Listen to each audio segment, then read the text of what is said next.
A paz do Senhor, meus irmãos, pela graça de Deus, estamos dando início a mais uma semana das nossas leituras diárias das lições da Escola Bíblica Dominical. Vamos prosseguindo com os estudos deste segundo trimestre de 2023, onde estamos estudando o tema Relacionamentos em Família, superando desafios e problemas com exemplos da Palavra de Deus. E nesta semana chegamos ao estudo da lição de número 12, que tem por data 18 de junho de 2023, e o título da lição que vamos estudar é Criando Filhos Saudáveis. Os objetivos desta lição é revelar a normalidade da família de Jesus, abordar as fases da vida de Jesus, conforme os evangelhos apresentam, e explicar o tríplice desenvolvimento do Senhor Jesus. Então eu quero te convidar, meu querido irmão, minha querida irmã, acompanhe as nossas leituras diárias desta semana, que serve como uma preparação para a lição de número 12, que vamos estudar aí no próximo domingo. E para dar início, a leitura diária de segunda-feira, 12 de junho de 2023, tem como título A Concepção Virginal de Maria. Hoje temos 3 textos bíblicos. O primeiro encontra-se no livro do profeta Isaías, capítulo 7, versículo 14, que diz assim: Portanto, o mesmo Senhor vos dará um sinal. Eis que uma virgem conceberá e dará à luz a um filho, e será o seu nome Emanuel. O segundo texto encontra-se no Evangelho segundo Mateus, capítulo 1, versículo 18, que diz assim: Ora, o nascimento de Jesus Cristo foi assim. Estando Maria, sua mãe, desposada com José, antes de se ajuntarem, achou-se ter concebido por Espírito Santo. E também Lucas, capítulo 1, versículo 34, que diz assim: E disse Maria ao anjo: Como se fará isto, visto que não conheço varão?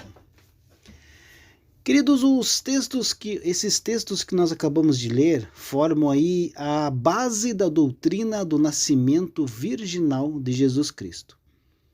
Esta doutrina foi confessada na igreja desde os primeiros tempos. Já encontramos nas formas originais da confissão apostólica e posteriormente em todas as grandes confissões das igrejas protestante e do catolicismo romano. A sua rejeição atual não se deve à falta de provas bíblicas, nem à falta de sanção eclesiástica, mas à corrente aversão geral pelo sobrenatural. As passagens da Escritura em que se baseiam a doutrina são simplesmente repudiadas com bases críticas que estão longe aí de convincentes. E isso a despeito do fato de que a integridade das narrativas está comprovadamente fora e além de contestação. E se admite gratuitamente que o silêncio dos outros escritores do Novo Testamento, com relação ao nascimento virginal, prova que eles nada saibam do suposto fato do nascimento virginal, prova que eles nada sabiam do suposto fato do nascimento miraculoso.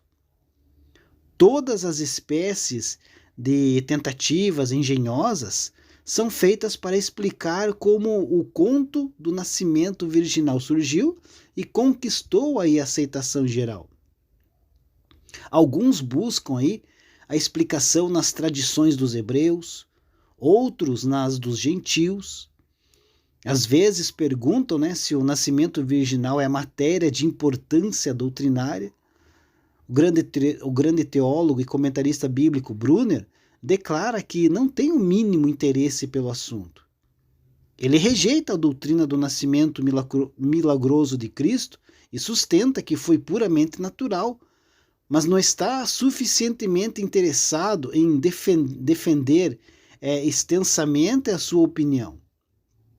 Além disso, ele diz que a doutrina do nascimento virginal teria sido abandonada há muito tempo, não fosse o fato de que, ao que parece, haver interesse dogmáticos preocupados com a sua manutenção. Barth, outro comentarista, reconhece o milagre do nascimento virginal e vê nele um sinal do fato de que Deus estabeleceu criadoramente um novo princípio, condescendendo aí em fazer-se homem. Ele vê também no nascimento virginal importância doutrinária. Segundo ele, a herança do pecado é transmitida pelo Pai, de modo que Cristo pode assumir a criaturidade nascendo de Maria e, ao mesmo tempo, escapar da herança do pecado pela eliminação do pai humano. Em resposta à indagação se o nascimento virginal tem importância doutrinária, pode-se dizer que é inconcebível que Deus fizesse Cristo nascer desse modo tão extraordinário se isto não atendesse a algum propósito. Pode-se expor o seu propósito doutrinário como se segue. Primeiro, era mister que Cristo se constituísse o Messias e o messiânico Filho de Deus. Consequentemente, era necessário que ele nascesse de mulher, mas também que não fosse fruto da vontade do homem, mas nascesse de Deus. O que é nascido da carne é carne. Com toda a probabilidade, este maravilhoso nascimento de Jesus estava na mente do evangelista João, quando ele escreveu o que está em João capítulo 1, versículo 13. E segundo, se Cristo fosse gerado por um homem, seria uma pessoa humana, incluída na aliança das obras, e como tal, partilharia da culpa comum da humanidade. Mas visto que o seu sujeito, o seu ego, a sua pessoa não provém de Adão, ele não está na aliança das obras e está livre da culpa do pecado. E estando livre da culpa do pecado, a sua natureza também pôde ser mantida livre da corrupção do pecado, antes e depois do seu nascimento. Deus abençoe a sua vida e uma ótima segunda-feira a todos.